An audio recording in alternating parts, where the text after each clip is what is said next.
Pozdravljeni na prvem spletnem pogovoru iz cikla Plan B za kulturne politike evropskih mest, ki ga organiziramo Zavod Motovila in Mestna občina Ljubljana. To počnemo v sodelovanju s kolegi iz Evropske mreže CET. Motovila je namreč tudi center Ustvarjalna Evropa, mnogi nas poznate pod tem imenom.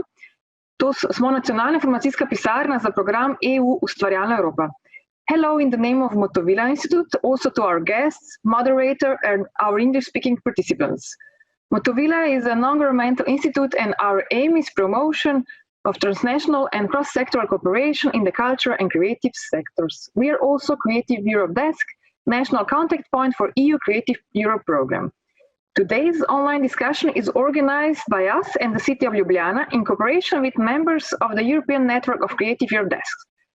I would like to thank our colleagues from Creative Europe Desk Lithuania, Serbia, and Portugal. Susanna from Portugal is also with us as a participant, so hi and thank you for helping us in the organization of this webinar.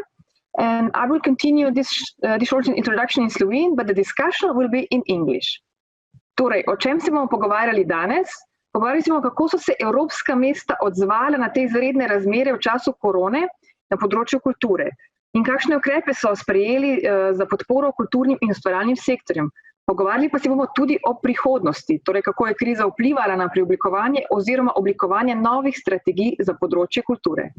Z nami so Mateja Demšič, vodja oddelka za kulturo na Mestni občini Ljubljana. Ljubljana se poteguje tudi za naziv Evropske prestolnice 2025.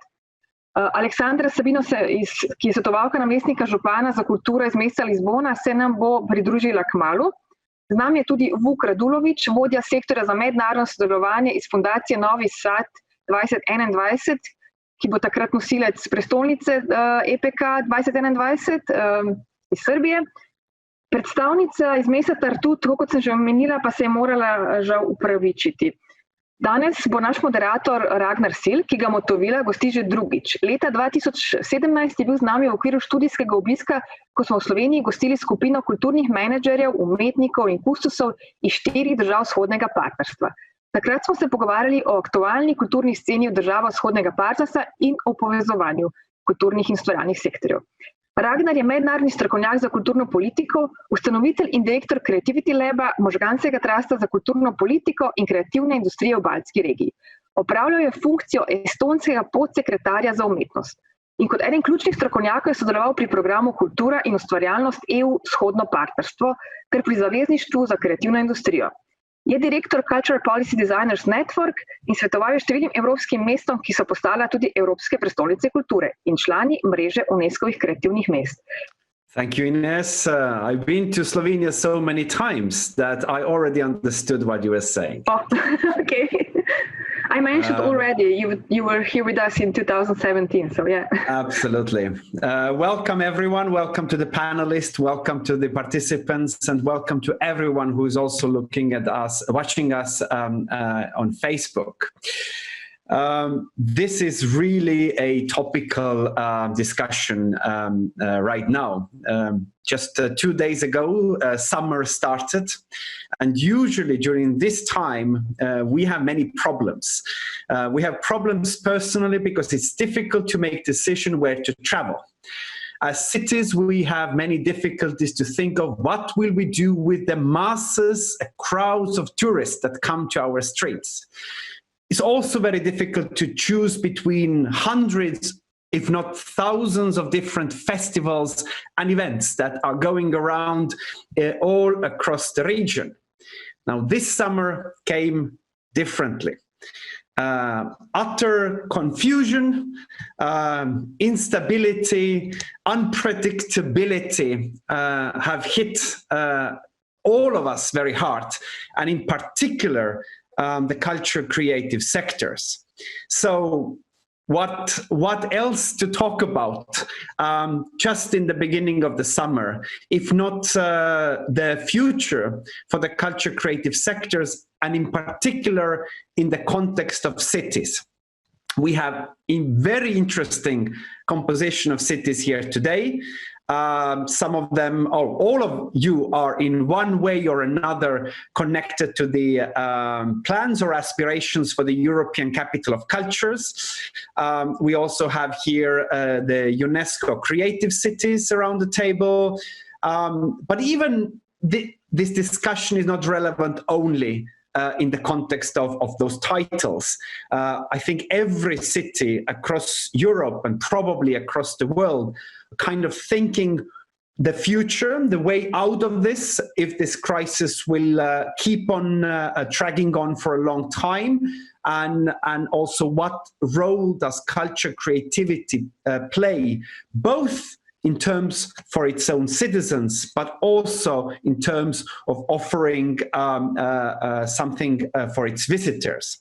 So, without further ado, let's go and have our chat. It's going to be very informal, so please feel free to, as panelists, to ask questions back or from each other. I will also ask all of you who are watching us to join in our conversations, either by letting us know that you want to speak or to send us questions over chat. We are collecting them and we are going to answer and touch upon them very soon. So let's start from the closest to Motovila's office, from the beautiful city of Ljubljana. The first panelist, I'm just quickly going through all our panelists and give you just some minutes to reflect first on the current situation, on how hard or light did the crisis hit your particular city, and maybe you can also share with few words what are the most crucial, the most urgent steps you've taken so far in tackling the situation we are in. We are starting with Mateja Demšič, who is the head of the culture department of Ljubljana. You worked in this position since 2013, and in that time you also had to prepare and apply and actually receive also the UNESCO Creative City title on City of Literature. So you have experienced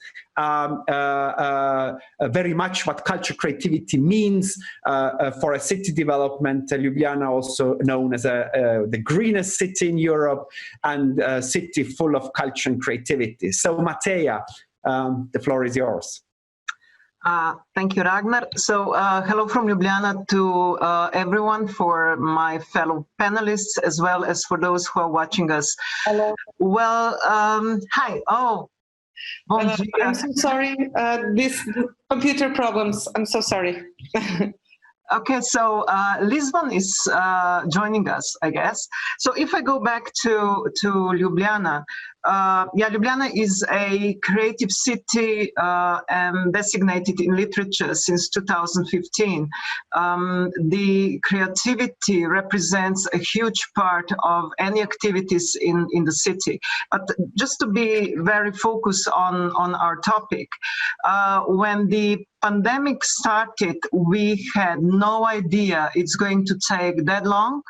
Even those 2.5 months, almost 3 months, were far too long. And I'm trying to stay positive, regardless on that, what we're hearing now from the region, which is getting apparently even worse. I'm trying to stay positive and saying, I do hope to welcome you in Ljubljana live next year this time. What happened in the very first week was basically an anxiety with our partners, as well as for cultural institutions founded by city, and also for our partners in the field of NGO. And if I give you my personal perspective, I was working all the time in the office, not from home, and I was spending first 10 days on phone trying to give some comfort to people whose first thought was, I cannot do my job as connected to the audience. That was the first thing. And the second thing was, of course, I lost my job. I do not have performances. I do not have public readings. It was different, for example, for translators and people who were already working in the area who that is not that much connected to public performances. But musicians, performers, those were those were sliding into really dark mood. What the city has done, the first thing was that we make them, kind of confident that the finances are not dropping. This is one of the most important messages they also expected from us. No public tender, which was still on the way at that time, was stopped. In the field of culture in general, there was no investment into the cultural infrastructure that was stopped. They all continue. The message from the mayor to the public institutions in the field of arts was there is no people who are losing jobs. In the case, Ljubljana actually took a fil rouge of solidarity for its first bid book for the ECA, for the European Culture Capital, as a candidate for 2025.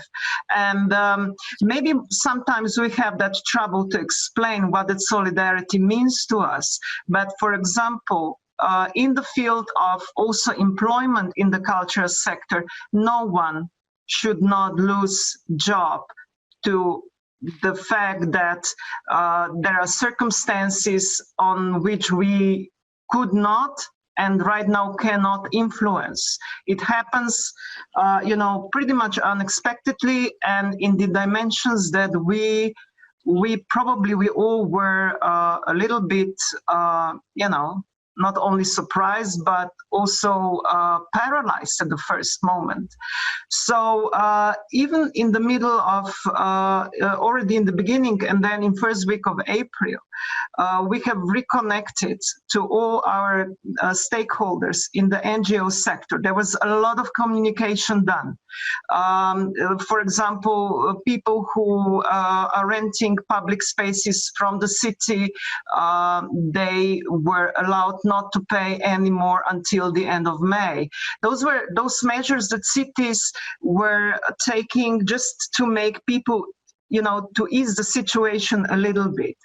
But what we also done was we adjusted our public tenders to the reality. That means we are not canceling projects. We are just either postponing it or we are taking them in some other form and shape. I think we were rather successful. What bothers us, what is our trouble, that no city can act alone.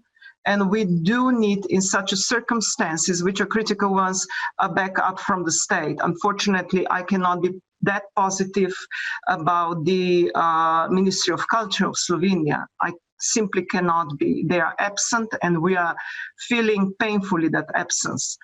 The main thing was how to keep people busy, meaning having work and therefore getting paid for the work. So we have launched several, I wouldn't say actions, but, several procedures that for us at that moment were understandable.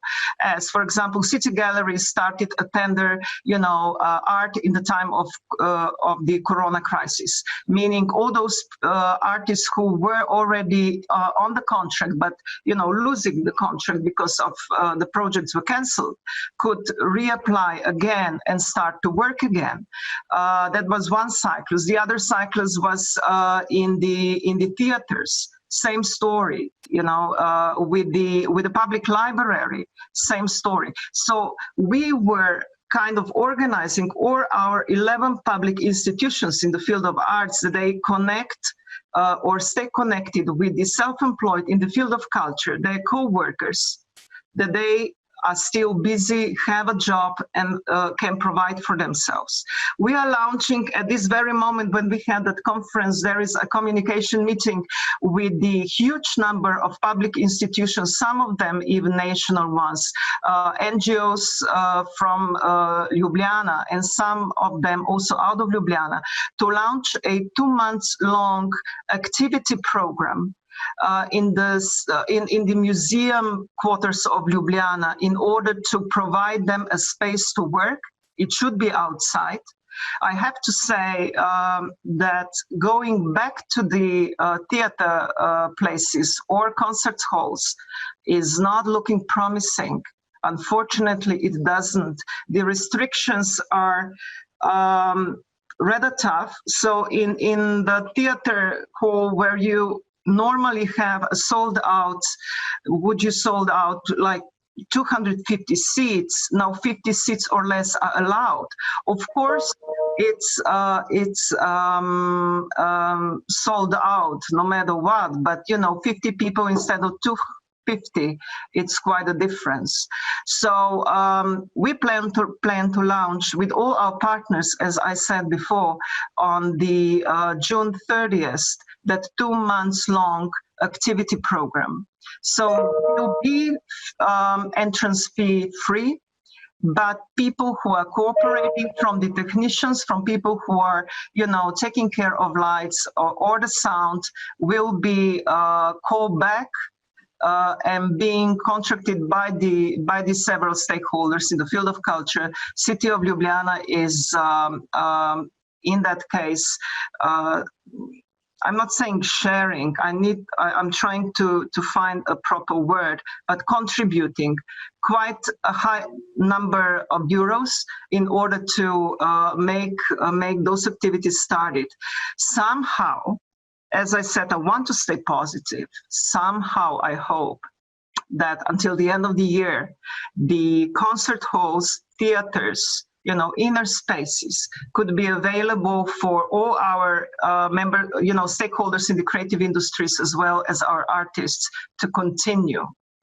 What I fear is that there will be a transitional period for people, for the audience, to get back and feel comfortable. I'm not saying we don't have a very faithful audience, but I can also understand fear going back, and people reacted differently on that virus, and of course fear is somewhere on the back of their head.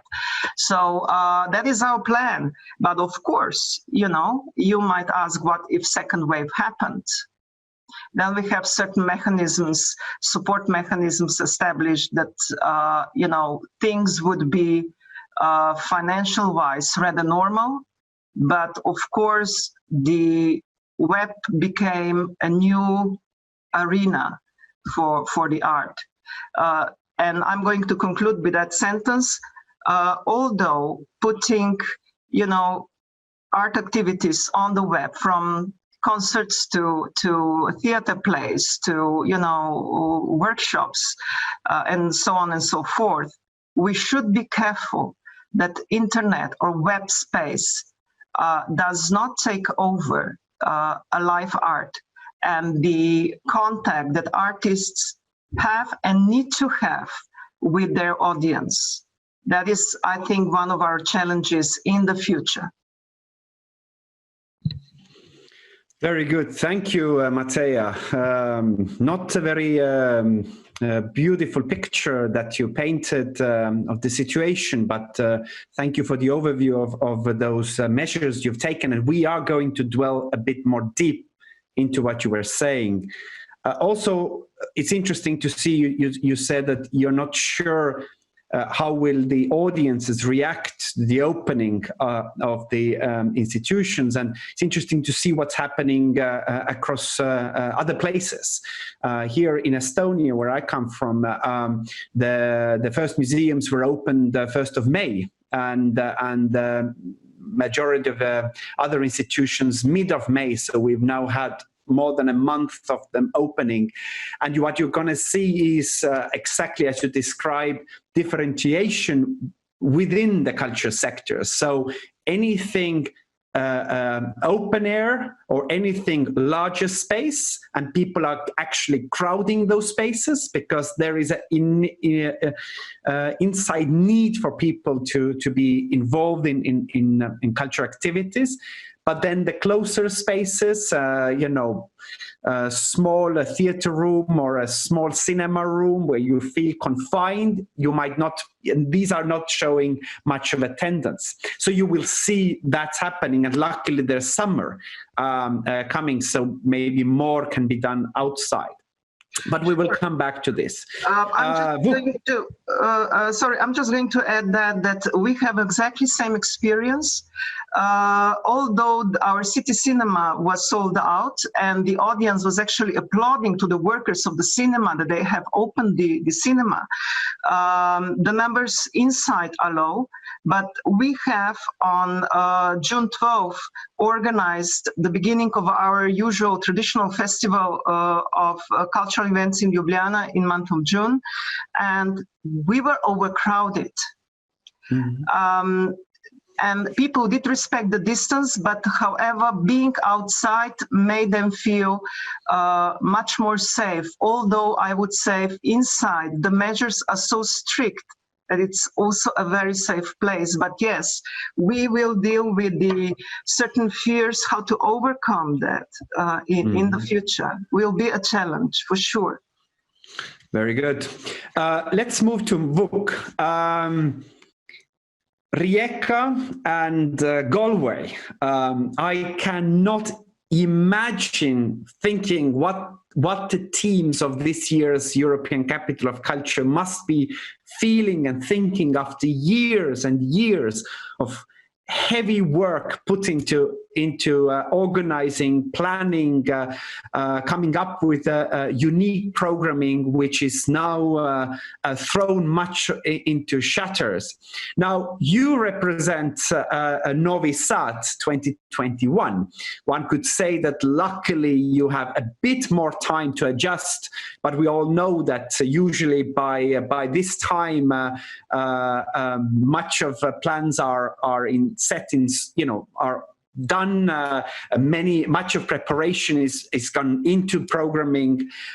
So maybe we can have a quick snapshot of the next year's European Capital of Culture with its pluses, meaning that a city which have had more emphasis, more highlight on culture in the past 4, 5, 6 years, but also its negative sides of actually thinking big, coming up with big, impactful events, and now finding yourself in this uncertainty.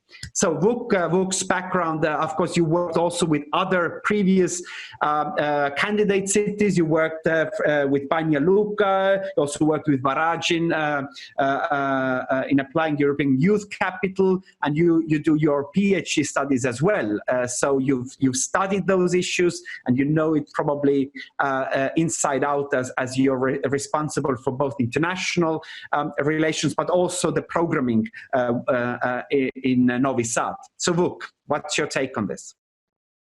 Well, thank you for putting out this important topic. I would like to agree with my colleague from Ljubljana. After the whole pandemic situation started, I would say that the whole cultural sector, including European Capitals of Culture, we were shocked, we were paralyzed with the whole situation. Bearing in mind that especially the international cultural cooperation, which is extremely important for Novi Sad here, because most of the projects, I would say 95% of them that we planned in a sense of international cultural cooperations were immediately cancelled. So this was a huge shock that hit the whole cultural sector in our city, I would say. So the first thing that we needed to do after this pandemic situation was to reorganize really, really quickly and to start working in our teams remotely and to try to keep this program preparations on time and to prepare for the year. Unfortunately, the whole situation was lasting too long, I would say, and this hit the preparations of all the European Capitals of Culture. You mentioned the situation in Rijeka and Galway. I would say they were the worst situation, I would say, because they started the implementation, and in that time they needed to stop everything that they prepared for 5 years. You can just imagine how many questions this opened the organization of the events. Contracts they had with producers, with the cultural workers, and everyone else. I'm sure that you're aware of the situation that both teams in Galway and Rijeka, they faced A lot of people were fired, and unfortunately, because of the financial situation, and this is affecting their programs widely. The situation in Galway is even worse because they even had their opening ceremony cancelled. So this was like really a series of very unpleasant situation which hit the European capitals. So I will just speak a bit from this perspective of European capitals of culture, because you opened this question. Just 1 month after the pandemic crisis, we realized that we need a wide consultations of all the cities, European capitals of culture, to decide how we can proceed, what to do with the programs, because no one wanted actually to repeat the situation that happened in the current European capitals of culture. And in this sense, we had series of dialogues with European Commission and with other European capitals of culture. And officially, there are very, very wide discussions now at the European Commission to postpone all the European capitals of culture in 2021. Because, especially because of this uncertainty that you mentioned, we don't know if it would be feasible to continue this international cooperation among European cities and cultural workers, which is the core, I would say, of the European Capital of Culture project. So at the moment, unfortunately, we need to rely only on the local forces, because it is impossible to travel, to continue the cooperation, to implement the projects together. So in that sense, and of course, mobility is under the huge question mark, because you are implementing European Capital Culture project because of the audience, because of the people, because of the new processes, because you want to promote European culture and traditions, but to bring people from other European countries to visit the city. So this is the reason that I think that European capitals of culture in the future will need to think about several very important questions. The first one is how to keep this European dimension and European cultural cooperation as the core of their programs. Secondly, to think about digital ways to present their cultural content, which I'm not in favor of, I will say. And I would agree with my colleague in Ljubljana once again, that we need to think about some social safe or medical safe way how to live present the cultural contents to our audience. To keep them healthy, but also to keep this live contact between artists and audience in that sense. And thirdly, as I mentioned, how to keep these European connections, how to keep this European cooperation, not to stay local in this. And what is the most important, to always have a plan B. We cannot afford ourselves, once again, to be surprised or shocked, or we need to have a very clear plan B how to support the local teams and how to support our goals and programs. Yes. So yeah, maybe for the moment this would be it in this let's say European capital culture perspectives. We are still waiting for the final decisions from the European Commission. What we know is that European capitals of culture from 2022 they continue to prepare their programs, but most likely those in 2021 will be postponed at least half a year or a year because of the current situation. Vuk, just very quickly to react, in my recent interview with Cristina Farinha from Portugal, who is also been part of the selection and expert committee for the European Capital of Cultures, we discussed those issues. And in this interview, she said that the committee has for many years been looking forward to a truly digital European Capital of Culture. Put it other way, European Capital of Cultures that can really encompass and engage the digital means and digital culture to the core of its proposal, not just something that you need to have or just something as a promotional or communication tool, but something that you really use this potential. And she said that this really hasn't happened so far. And on one hand, that may be a reason why we are so unprepared, but also that maybe as a positive side, this crisis will give us finally really, truly digital European capital of cultures. What's your take on this? I have to be very frank to you regarding this question. I think that with this concept of digital European capital of culture, the idea of participation, which is also one of the main concepts of European capital of culture, would be jeopardized. Because what is the point of European capital of culture project is to involve the citizens, to develop new audiences for culture and arts, to work in this sense, including citizens in the cultural events. I somehow have the opinion, and this is my personal opinion, that with this new digital means, you will just deepen these obstacles between artists, between cultural workers and the audience in that sense. You wouldn't have this kind of sense of belonging to the cultural and events. Regarding, of course, at the moment, all the European capitals of culture, we are thinking about digital forms of our programs.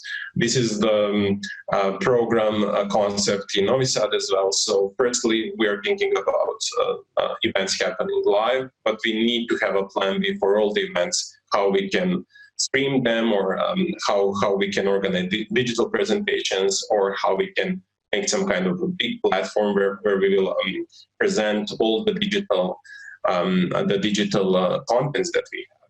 But we, as you mentioned, so one thing is digital tools that we use for promotion or presenting the cultural forms that we have. But other thing is to create digital cultural content, which is not for some of the events that we are planning, bearing in mind that European Capital of Culture is organizing large-scale cultural events. It is impossible, I would say. So it's being organized to involve a lot of people, to have this live content, even several tens of thousands of people which visit different kinds of events. But yes, of course, we have to bear in mind that we cannot lose, this digital component somehow, and to think what we can do if, unfortunately, the second wave hits us, because we cannot afford ourselves to have 2 or 3 months of incline in culture and arts once again. Mm-hmm. Thank you. We are coming back to this issue as well, Vuk, very shortly. Let's move to the last of our panelists, and then we open up the chat. We are doing a kind of a triangle of Europe. This could be also subtitled as a culture discussion from the edges. So we are looking from north to southeast, and now we are shooting to southwest, to the very corner of Europe, to Portugal, to Lisbon. The summer must be beautiful right now. Sun must be shining. I see the air conditioning behind you, so you are fully prepared. Alexandra, Sabino. Alexandra has over 17 years of experience in the culture creative sector herself, as in dance, theater, music. So you know probably with every cell in your body what culture sector goes through at the moment, and also currently you work as advisor to the deputy mayor of culture in the city of Lisbon. So, and Lisbon is a big city as well, with lots of issues. So maybe you can bring your take on the current situation. Yes, well, the cultural sector in Lisbon has been much affected, as all over the world. But when in the first weeks, when we were confronted with the pandemic and with the confinement and the closing of all the venues, we had to look at the big picture of what were the several areas that we needed to tackle, because there are a lot. And in Lisbon, we have we manage directly some venues, a cinema, several theaters, galleries. And then through the Municipal Direction of Culture, we also have a few cultural equipments. We have 18 libraries, and we also are responsible for the subventions for the artists. So we had to look at everything that we needed to do, from the subventions to the performing arts to literature, to the big events of music, to the nightlife, and see how we could tackle all these several areas. So there were a set of measures that we needed to implement. It was also, like in Ljubljana, the rents that were the rents from municipal spaces were not, the cultural agents are not required to pay for a few months. It has been also extended now until September. Also the subventions for contracts or for activity that was due to be put in place until the end of the year, we just put the subventions in place, and regardless of if the activity was still going to happen, had been cancelled or not. And the same for the contracts with EGEAC, which is the municipal company that runs the theaters and the galleries. So all the contracts were still paid now, even if the activity was postponed or cancelled. So these were the things, the measures, the quicker ones. And then we implemented also an emergency fund, because it was directed on one hand to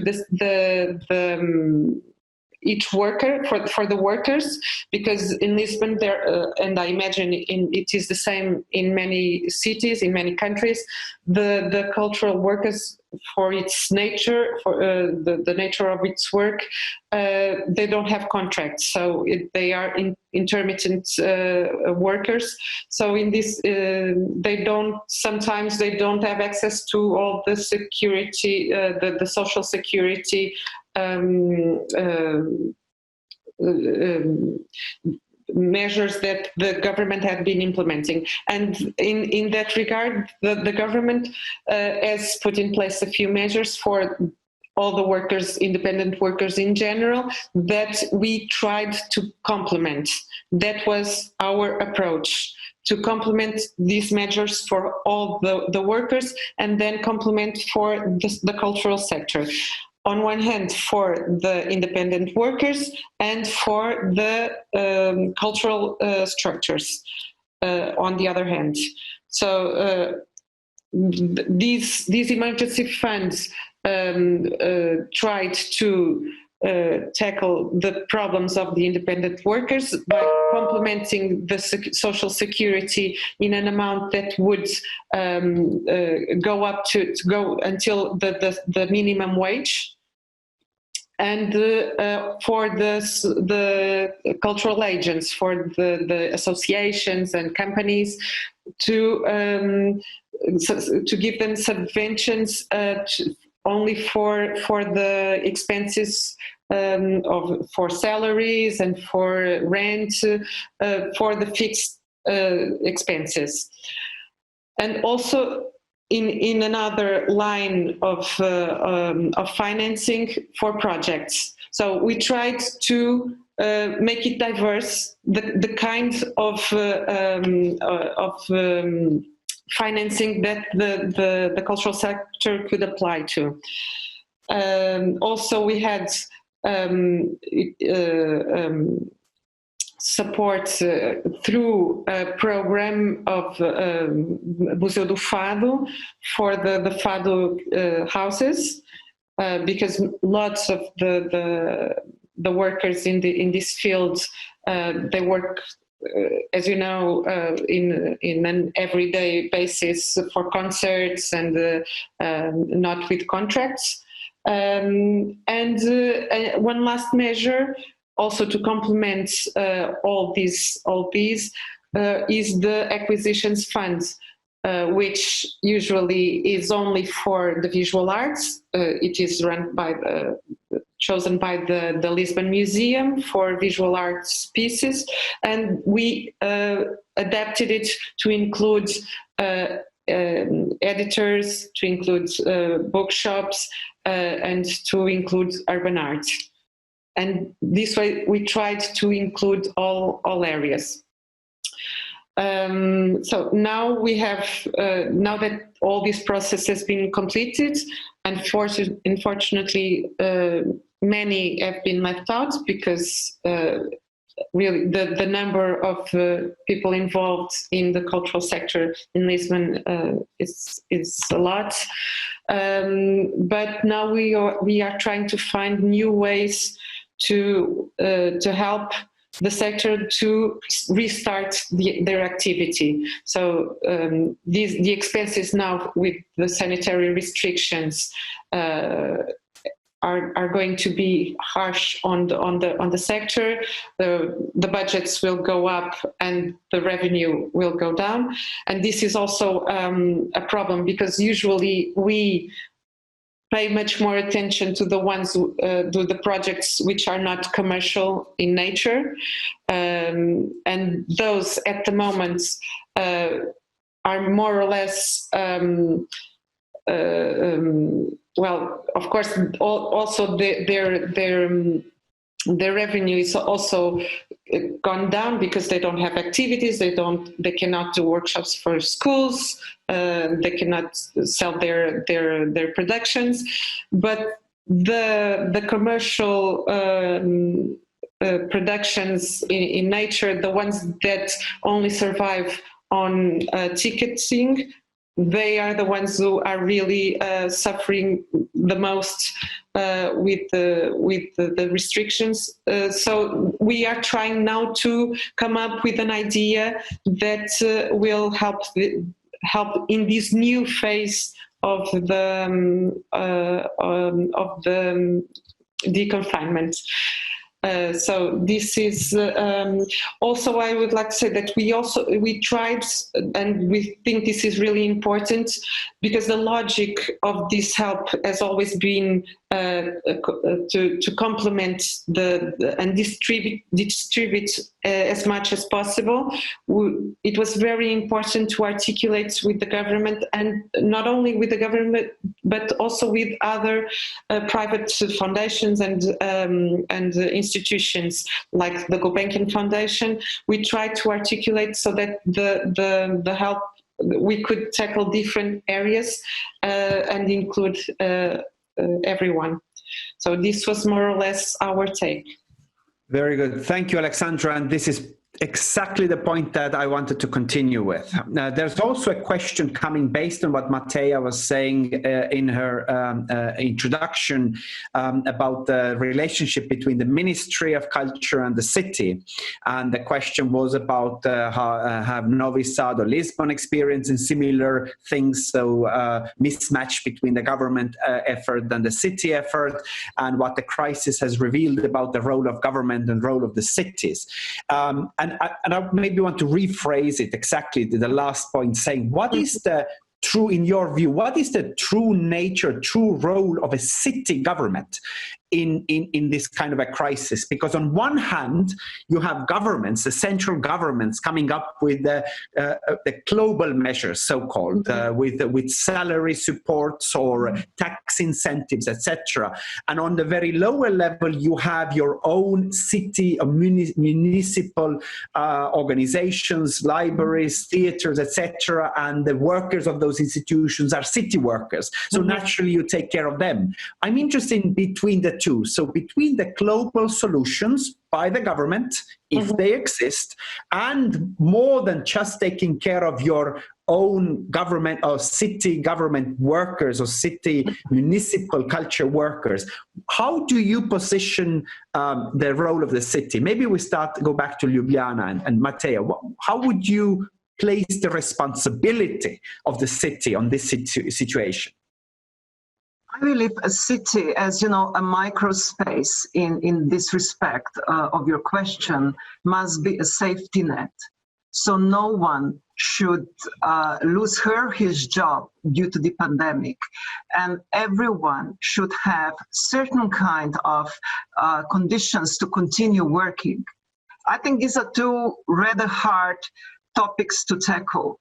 As I said, for the city's cultural institutions, 11 of them, we are basing the principle of solidarity. Same goes for the non-governmental organization and independent producers which are cooperating with the city. Providing work is the first step that we can do. Of course, we have obstacles, which are measures decided by the government due to the pandemic or health situation, and we need to take that, into the consideration. They are as they are, they are in that way with a reason. So the next kind of a signal of stability should be that, tenders and subsidies, pretty much, as Alexandra mentioned before, are continued. I'm not sure that every and each city can tackle the situation by itself. We need support, local governments need support of the governmental measures. In Slovenia, there was a lot of talk and support for the economy, but not like in Germany. Culture and creative industries were not included as a sector. Of course, self-employed did get subsidies from the government until the so-called the end of the pandemic.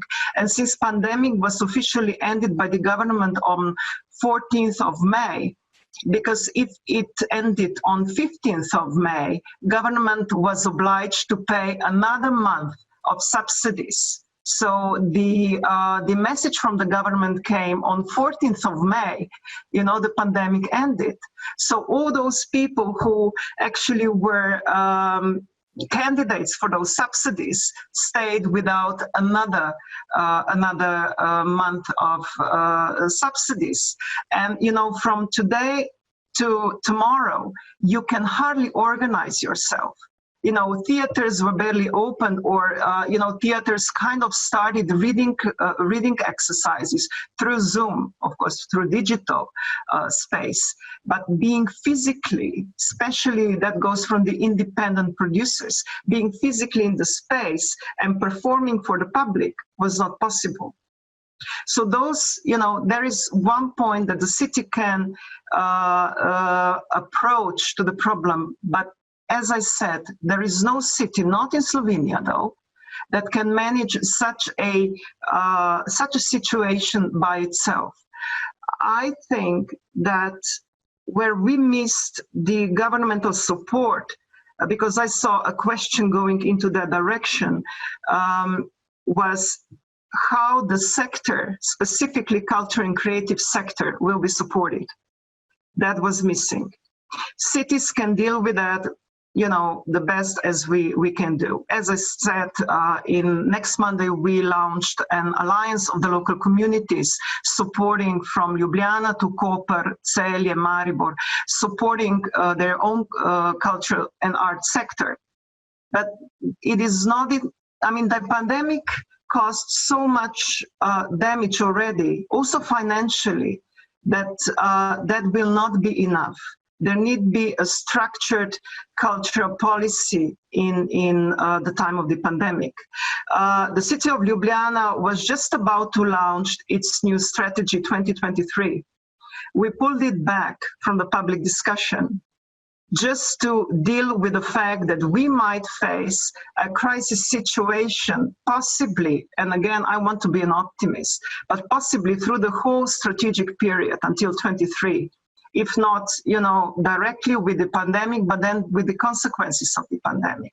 You know, we understand ourselves as a safety net for our stakeholders within culture and arts. But as I said, there should be a structural state policy also on that level. And, you know, as we can observe around, Germany has done so.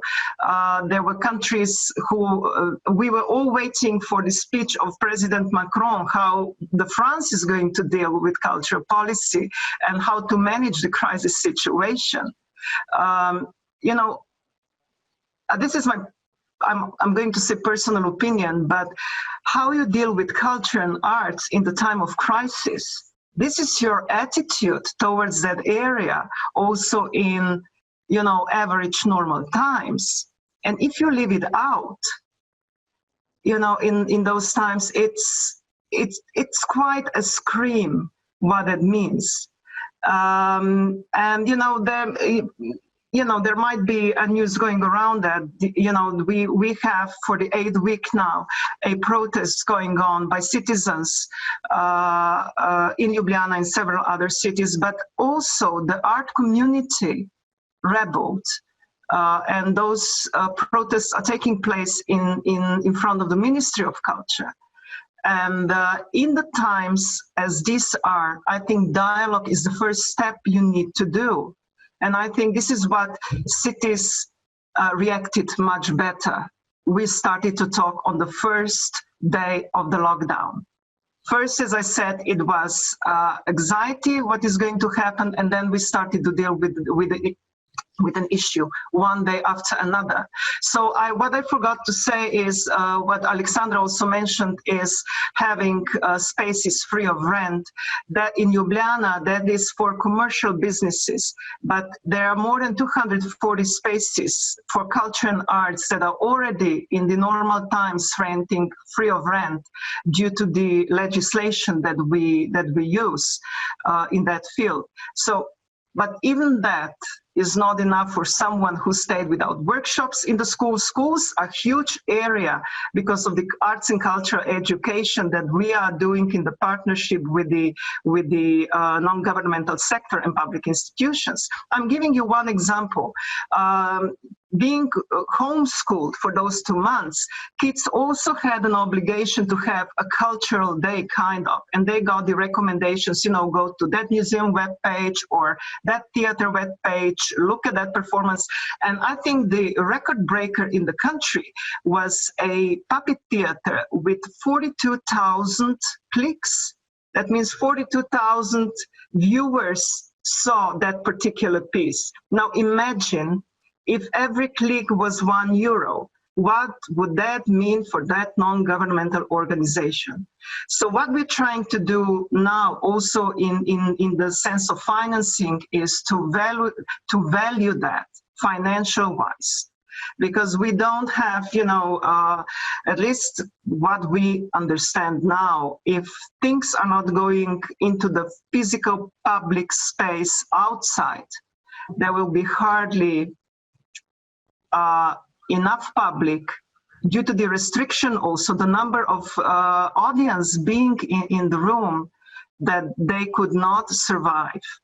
And, you know, at the end of the day, when you finance art and cultural sector, you invest in the future, you invest in people, and you invest in values of humanism. And, you know, that what would present, you know, how to dignify humanity. And that's why no city or no country can allow that everything what we have built years up to now, that now crashed because, you know, something is more important than the other.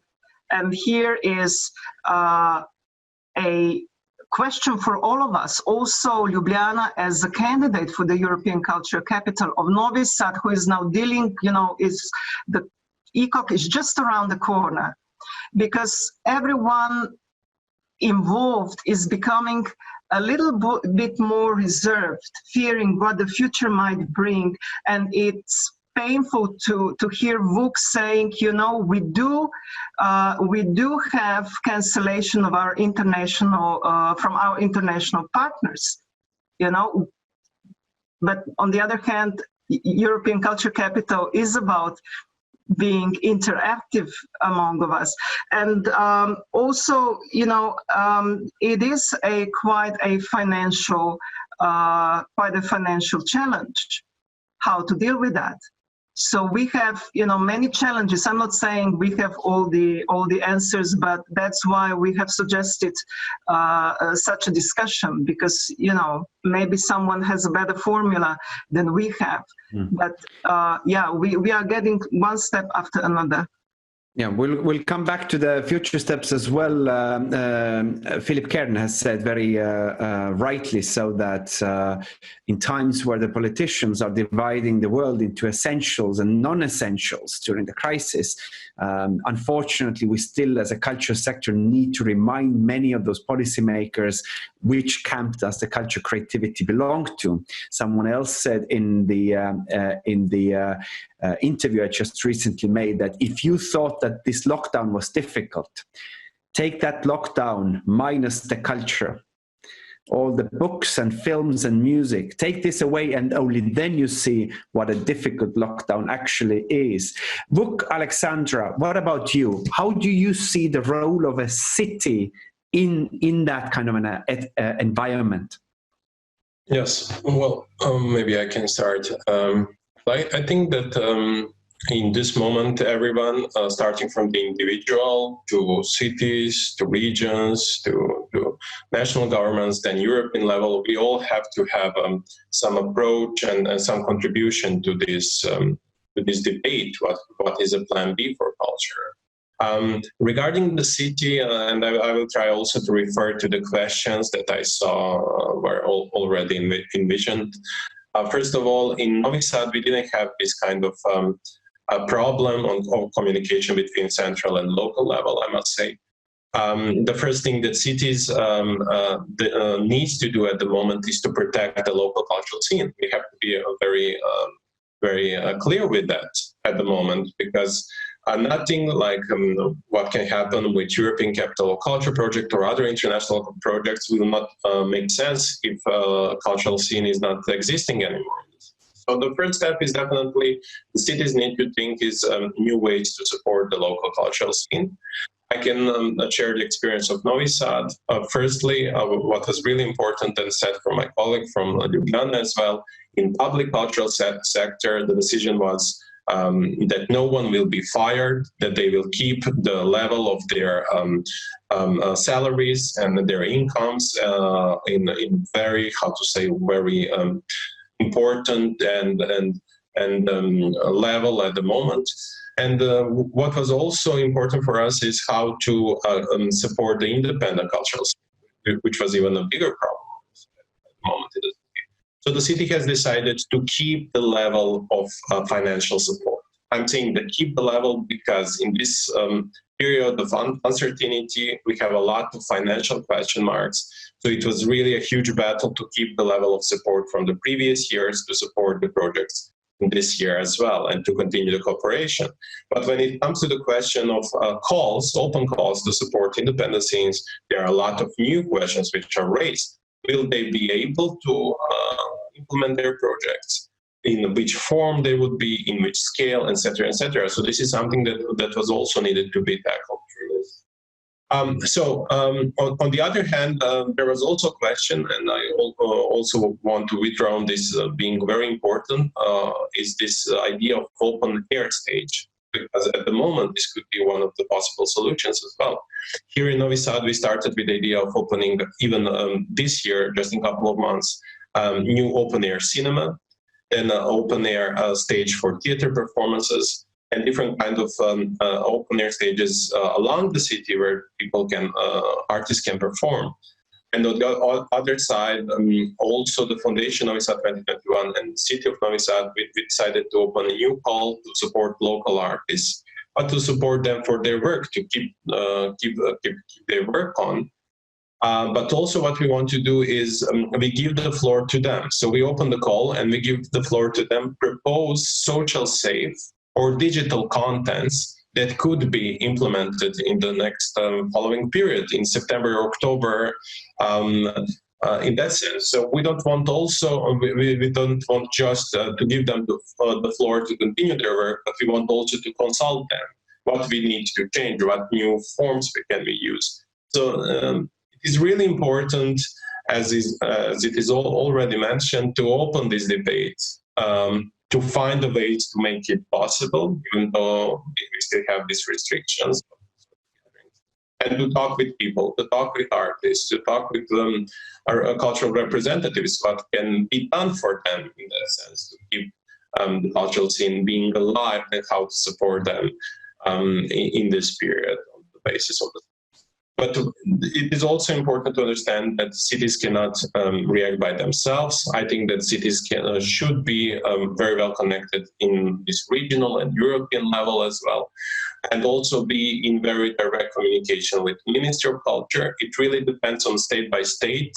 In Serbia, cities have their own, independency in field of culture and arts, and they have their budgets. So the main problem could be if the ministry level cuts their budgets for the city, but this didn't happen at the very moment in the city in Novi Sad. But what will happen in future is really unclear for us. And this is the problem is that decision here in Novi Sad is to keep the programming, to keep the scope of the project until we have a formal decision. We just need to be very focused on what we can do in the future, and then to see and to adapt to the new decisions. If we have some cutoffs in our budgets, of course, to adjust to this and to find a new level. But it is really important for cities, I will say, and to conclude with this, to protect their local cultural scene and to keep them alive and support as much as possible at the moment. Alexandra, do you want to add? Yes. So I would say that there are very different, it depends a lot on the city and the scale of the city. For instance, in Lisbon, we did enter a little into the competences of the government.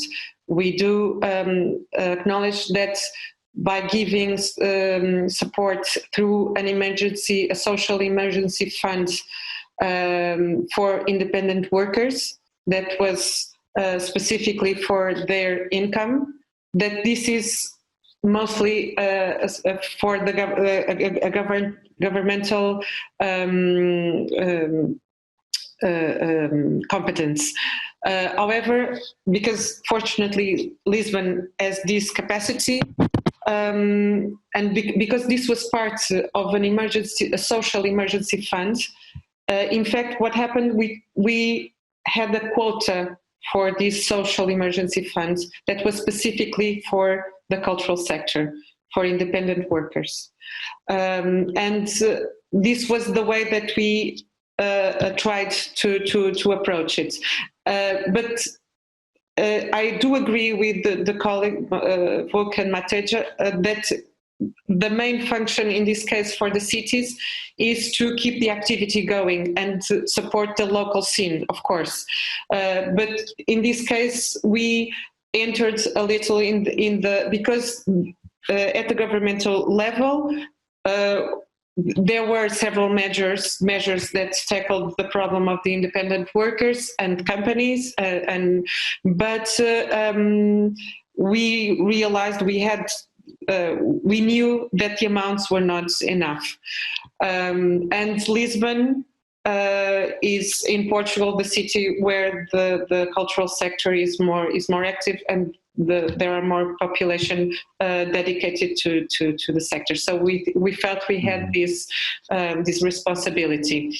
But in other cities, in smaller cities, this is not the case. And in fact, now the government has announced, we still don't know how it's going to work, but they have announced a budget for summer programming in the municipalities. And this has been a bit controversial because of where the funds are coming from, but it's worrying because what can happen is that other outside agents can go in these cities and take away the work of the local agents, people who have been working in these cities for a long time, in proximity with the populations, and then other agents come to these cities with finalized products and can be much more competitive with the drive-in cinema and with other finalized cultural products, and this creates this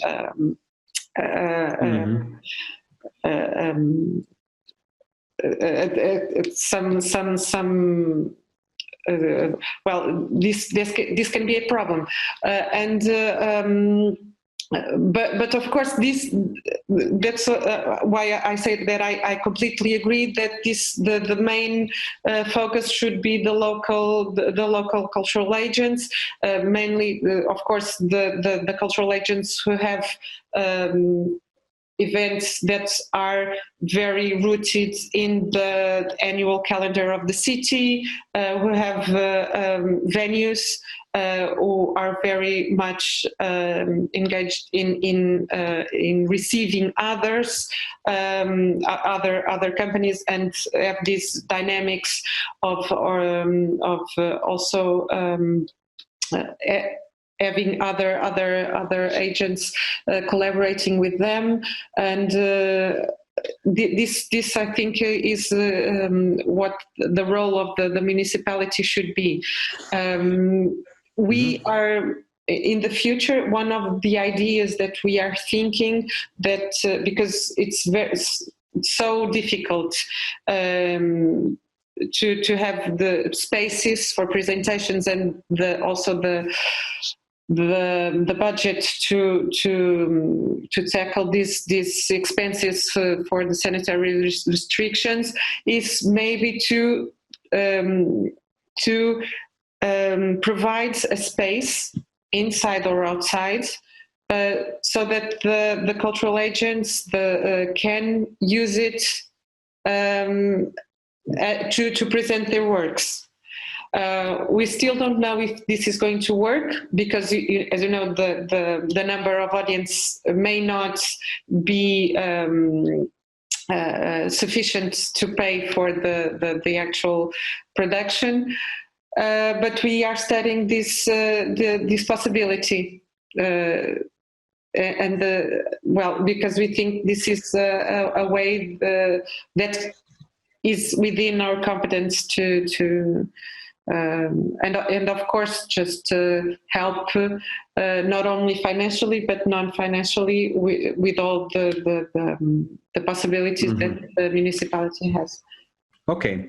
For the last 20 minutes, we still have 20 minutes to go. And the last 20 minutes, I really would like to focus on the future. These are basically all the remaining questions are touching also upon the future, the long-term future. How can we help the sector to actually be better prepared for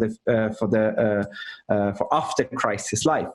And in order to do so, I would like you to react on two, let's call them provocations or questions. Okay, so whether you agree on that or how is your view on that? So on the first provocation, the fact that what this crisis has shown us is how little prepared we were. Okay, now even if we would have done more future prognosis, or even if we had better scenarios, it's clear that very few people would have predicted pandemic and the immediate close down of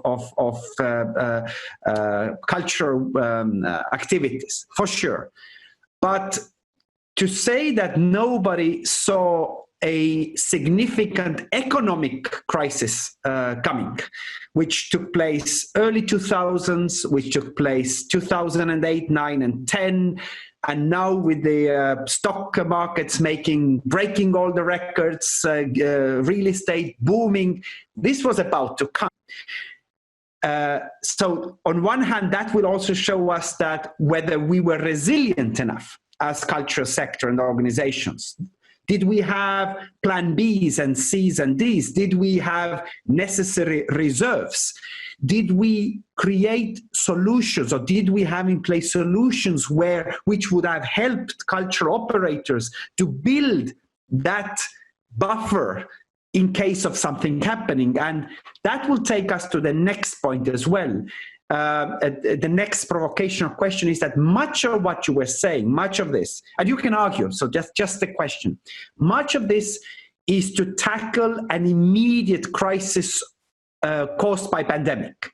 So if you, Mateja, was saying so beautifully, based on also the Ljubljana Bit book, that the core idea is solidarity, and the core idea is that nobody should lose work and we should all keep together. That's brilliant in short term. That's brilliant if it's a pandemic, if it's a fight we are fighting. But if this is another economic crisis, which this might very well turn into, which would last 3 to 4 years, then is the keeping together and being solidary and nobody losing work the way out of it?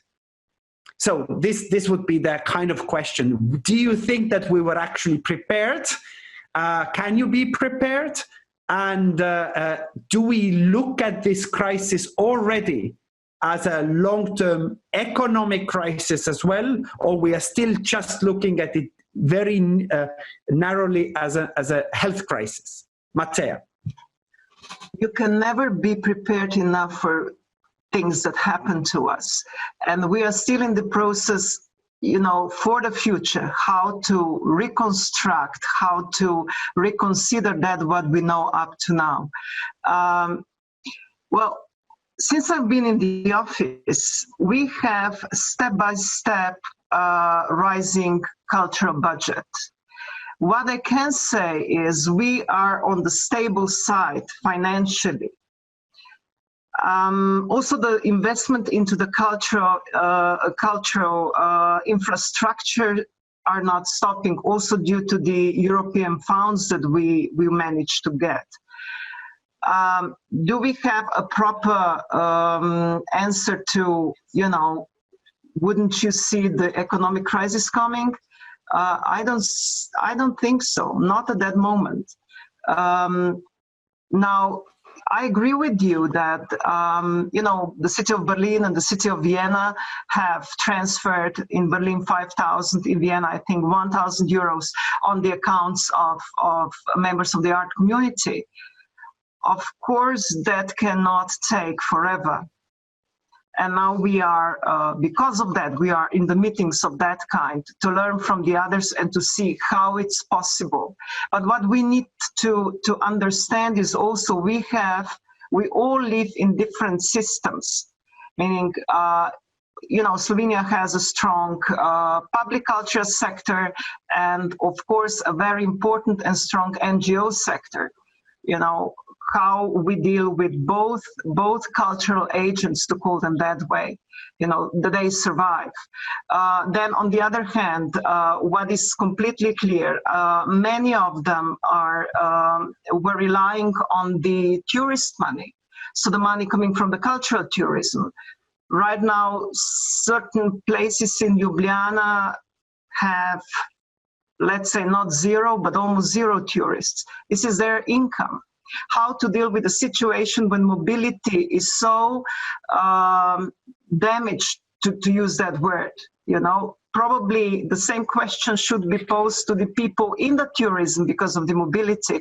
So right now I cannot give you a long-term perspective how we are going to do that, because for that matter, I tell you, we would probably get a Nobel Prize if we knew how to get out of that circle.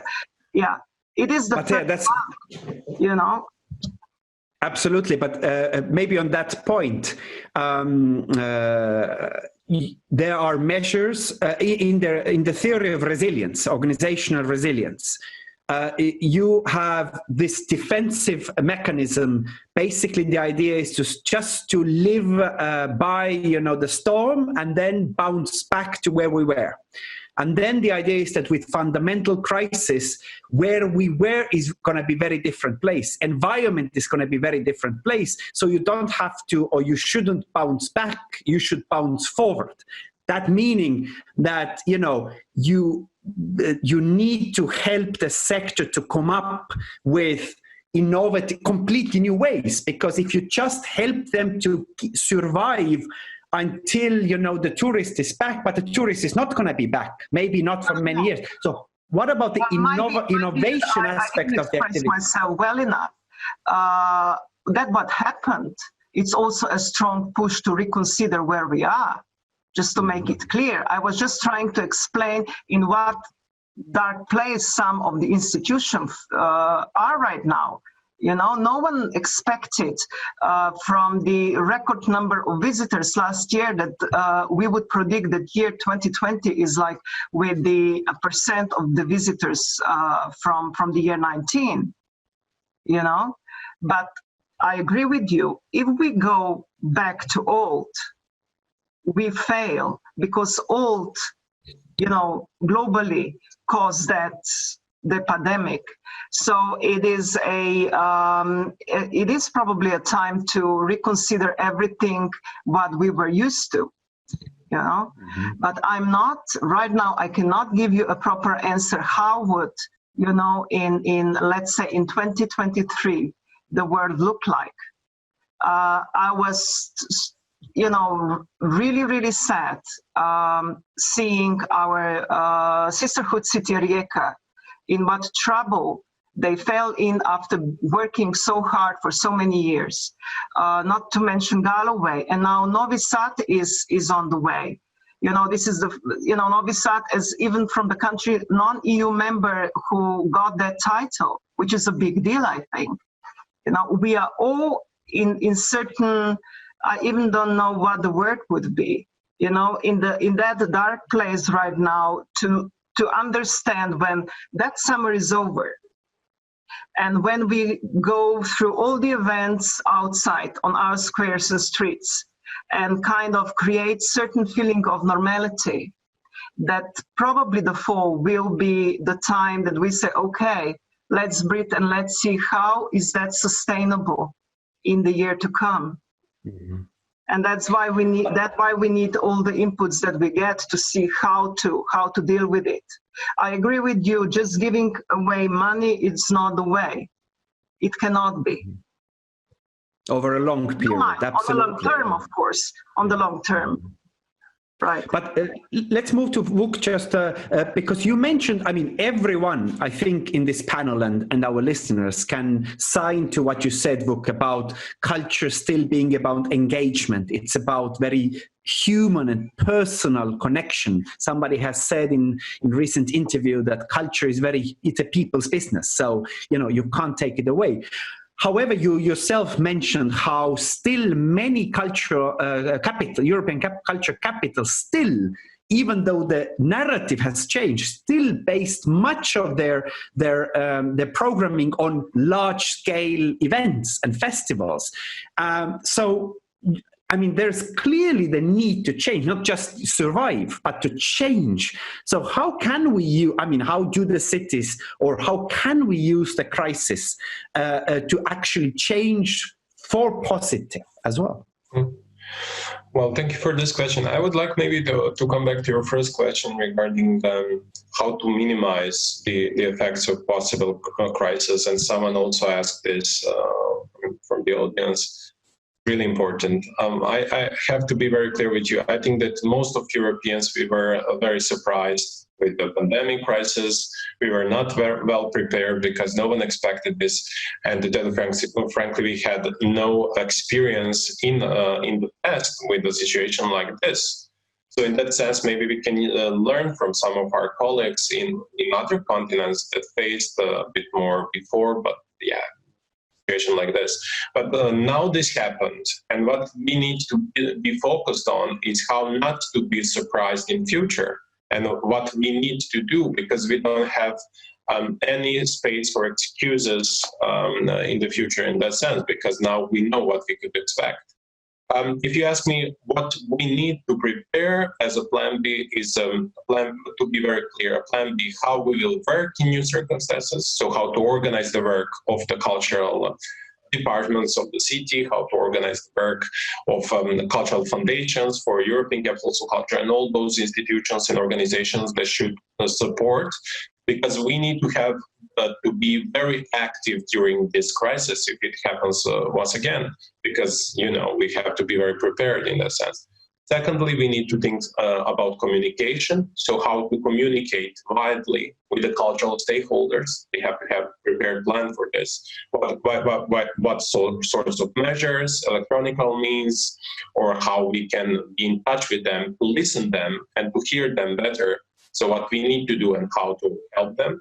Thirdly, we need to have a very wide initiative, European-wide, about possible forms. Someone asked a question about cultural forms that could be implemented in the future. So we need to share our experiences, because I saw a lot of good examples of social safe cultural forms during the pandemic crisis in other European cities. For instance, in Timisoara, we had this project with lights, with citizens in their homes doing something with lights in cooperation with artists. So this was somehow also participatory approach, but it was social safe and happening, you know, from their homes. So how being active.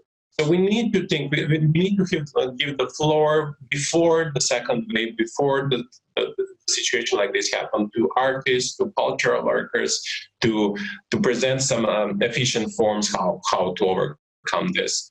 So this is the right moment, I will say, to share experience, to open debates among European partners, and to have some kind of new perspective. And fourthly, we need to have prepared support mechanisms. So support for cultural workers and artists. If this happens once again, how we will do this. So to try to answer all the questions, how to support, what kind of support they need, how to, I don't know, how to overcome those administrative burdens that we didn't speak about. You know, in public sector, it's really difficult to give money to someone if this person cannot bring you a bills or receipts to somehow say, you know, we implemented this and this, and, you know, they need to have some kind of approval on what they use their money. So this is something, all the administrative things that we need to think in advance, bearing in mind this. Yeah, and I will conclude with this. You're completely right. European capitals of culture need to rethink about future, about new strategies, about how to reorganize, what new goals are in this post-pandemic time for all the projects in the near future, because this is really important. And this is the real time for all the other European capitals of culture preparing their projects from 2022 to 2025 or 6 to include those strategies in their programs. You know, after this would be very late. But yes, I would like to come back to this, that participation of the citizens, participation of the people in cultural and arts is extremely important. And I'm not sure that I saw some good examples of good communication in this digital sense between cultural workers and audience, which were efficient and which would be efficient in long term. And this is something that we need to jointly rethink. I recommend you to look at Helsinki, for example. But that's, I think, good answer to almost every question. So, Alexandra, what can Lisbon do to actually help the culture creative sectors to come out of this crisis, not just to survive, but actually stronger and thriving? Well, I'd like to go back to the question you posed before about being prepared, or the plan B, if we were prepared. Of course, we were not prepared. We couldn't be, but we didn't have that plan B. And I think it's mainly because the cultural professions are not recognized as being as having different characteristics, and because it's seasonal, it's intermittent, and of course they don't fit in the usual patterns of the social security. So this is a problem, and for instance, for dancers, for actors, and even cultural related professions are not recognized. I was a producer for 17 years, and there is no such profession in the list of cultural professions in the finance list of professions. So this is really a problem, and I think this is the most important thing that came out of the pandemic in the cultural sector, is this fragility of the sector. It's that the social security protection for independent workers in the cultural sector is non-existent, almost non-existent, and it's really needed to have a special status for artists, and not only artists, but for professions linked to the cultural sector. This, I think, is the most important learning that we've discovered with this. So also going back to what Vuk was saying about communication, I think in Lisbon, I don't know if it's not perfect, it has its problems, but we have a project that I think works as a communication means with the cultural sector. We have, it's called Loja Lisboa Cultura. It is a resources center. Cultural agents can get help for the most different things, from help filling their tax papers or social security. We have protocols with these governmental institutions. We gather information for mobility, for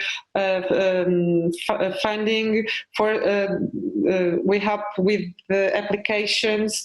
So this is really a resources center for cultural agents, and it's the main center for communicating with the cultural agents, and it has been really, really important in gathering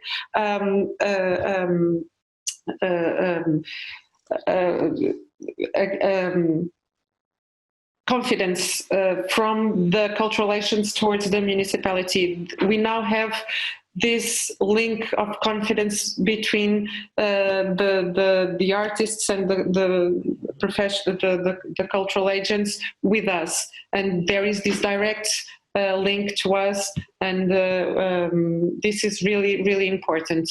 And well, for the future, of course, I think budgets for the cultural arts are very low. Of course, without increasing this is impossible. In Portugal, it's less than 1% in governments. In the city of Lisbon, it's much more. It's almost 6%, which is really good, and we're very happy. But of course, this needs to change, and I think that, of course, without that, it's impossible. Since our time is almost up, I still take the liberty to use kind of the last question and to use that question to make the last quick round. And this question needs to be about digital. Mm-hmm. You mentioned it all, but let's take this as a last point. We've seen now in Europe a bit of discussion which could be described as a swing from one extreme to another. So in the pandemic, everything went online, everything. We've seen from cultural institutions in the last 3-4 months, more digitalization and more digital content than in the past 5-6 years total in the past years, which have shown that they are rapid, they are flexible, they are quick to adapt. But then on the other hand, then there is a discussion that now everybody is so sick and tired of this, and this was just temporary measure, just to survive the immediate crisis, and as quickly as possible, let's go back to the business as usual and the face-to-face and, you know, the physical experience. Now, probably all of you agree that the answer is not one or another extreme. It's the smart inclusion of the both, meaning that we need to be more digitally savvy in the future. Not replacing everything with digital, but just to add digital on top of, and that's good strategy also for plan B and C in case of something happening. So my question to you as well is how, from your city point of view, you, especially in the city cultural institutions, you want to support and build that digital capacity for institutions to be better presented, both in times of normal times, but also in times of second, third, and fourth waves of the pandemic. Let's end with Mateja. So let's start with Vuk, this concluding round. Yes, okay. This is an important question. I would agree with you. This is something that we try to tackle here in Novi Sad, as we want to connect cultural sector with this very rising IT sector. We are cultural workers, we don't have the knowledge. Maybe one of them, we all say we are sick and tired of these digital approaches during this pandemic crisis, but maybe the reason why the situation is like this, because we didn't have proper knowledges on digital, all the digital tools that we can use, and on the way how to properly use it. And in that sense, I think that we would definitely need the support coming from the experts in this field. So somehow to connect cultural scene with IT sector, and to exchange experiences from IT sector, to organize some kind of debate and meetings, gatherings between representatives of IT and cultural sectors, to people from cultural sector to present what are the possible forms, what are the possible ideas that we could use, and then to receive some kind of technological knowledge how we can actually implement this. Might be a smart position at the moment how to develop this. A lot of IT companies here in Novi Sad, they're really interested for this kind of socially responsible cooperation.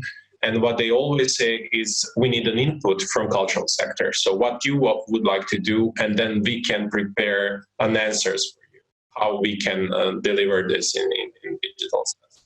So this would be one of the points. The second one is this open call that I mentioned, where we actually want to support. We will open special funds for this means.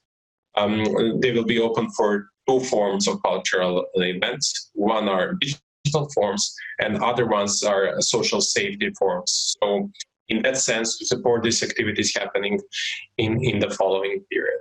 And thirdly, I think that the widest action in that sense, I don't know what is the situation in other European countries, but in Serbia, should be made in institutions. So this is on the responsibility of the public institutions, to organize the trainings. We want to encourage them to organize the trainings in digital literacy, in that sense, digital tools, and in that sense, to raise this knowledge and capacities of the cultural institutions, because in Novi Sad we have more than 30 different public institutions. So this is a huge resource, I would say. As well. Very good. Alexandra. Yes, I completely agree with the training. But I think in the city's perspective, we are thinking that the most important is to support platforms, working platforms digitally for encounters and to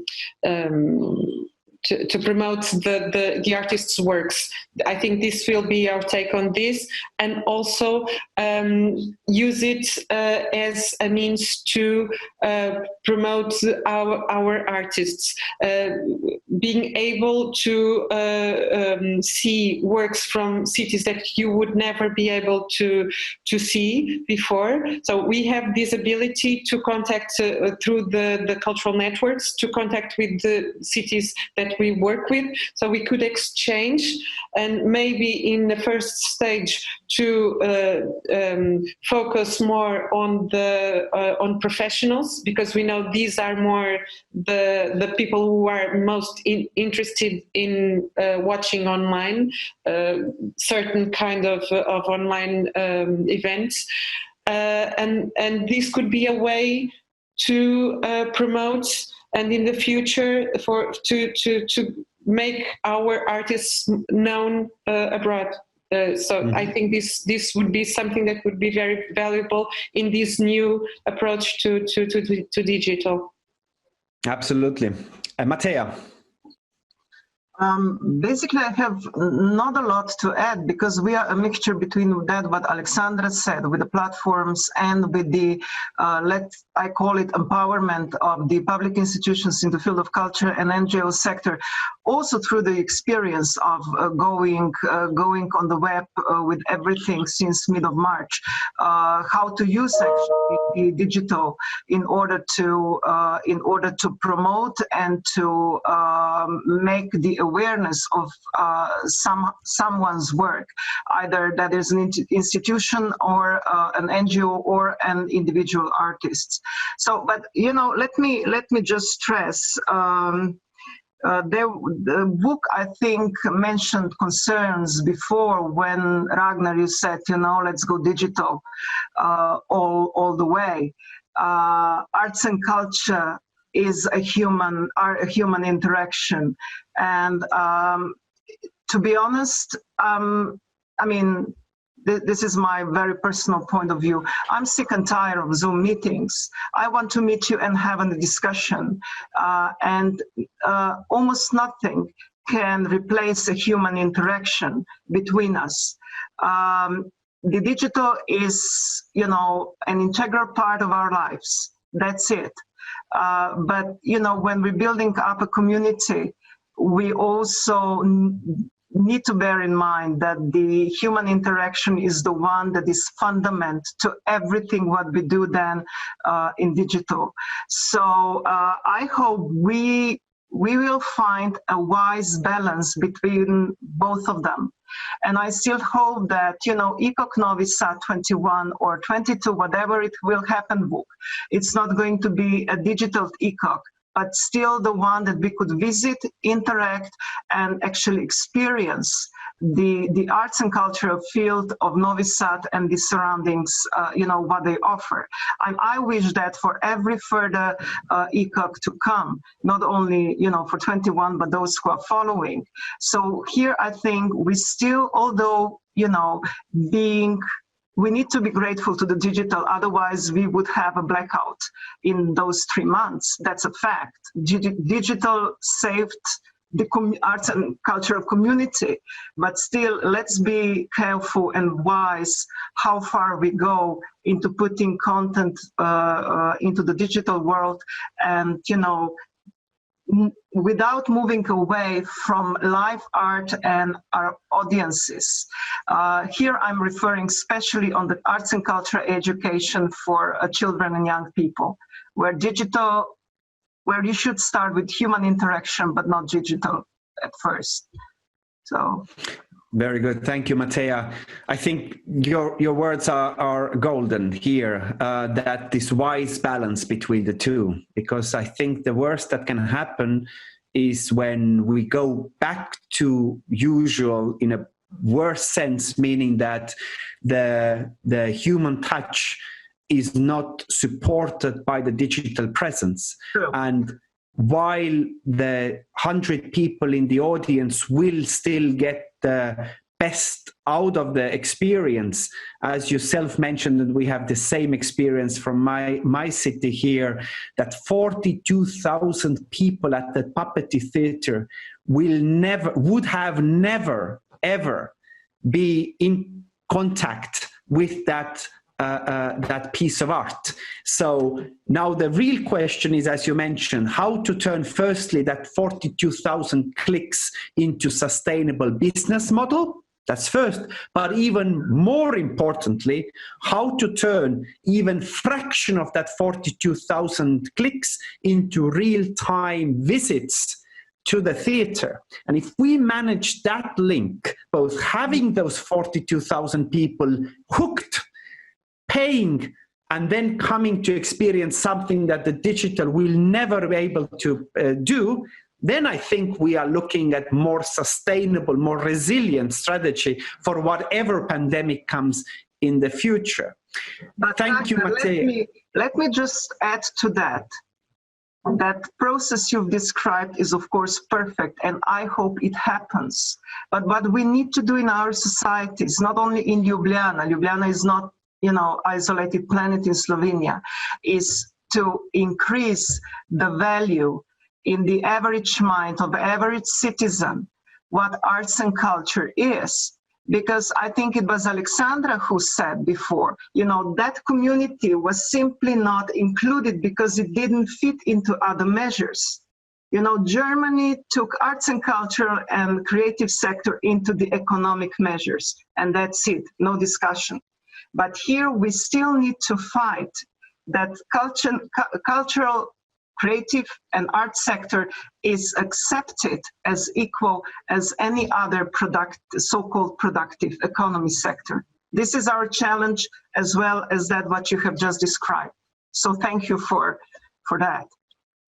Thank you all. Thank you, Mateja. Thank you, Vuk. Thank you, Alexandra. I think one thing is very clear from all of this, that all of you and people who are listening and people that we all know from our networks have worked tirelessly over the past 15, 20 years in raising awareness about the role of culture creativity, not just as art, but also as an engine for social and economic change. And I think what this crisis have shown, and I think Mateja started with this today, is that we have still a long way to go. I still positively, summer is here, sun is out, and let's hope that the crisis will be less with less impact than that we are prepared ourselves for the worst. Floor back to Ines. Thank you, Ragnar. Thank you, Mateja. Thank you, Alexandra. Thank you, Vuk. Ragnar, I will take your last words or last thought on how to turn 45 clicks into a sustainable strategy. If you're considering about that, join us on 7th of July. We're going to discuss also about that with Julie Aldrich, international experts on audience development. And you mentioned all that you're all sick and tired of these Zoom meetings, of this digital shift and digital tools, but still we're living in these uncertain times. So I still have to invite you to the next round of discussions online via Zoom. So in September, we're going to talk about shifting cultural content online during and after the crisis. And in October, we're going to talk about culture in the public space during and after the crisis. So you're all invited to join us and stay in touch with us. You can always visit our website, motovila.si, so you can look for all the events and the news up there. Thank you again for joining us, and hvala, and see you hopefully soon. Thank you. Bye. Bye. Bye. Bye. Thank you again. Bye.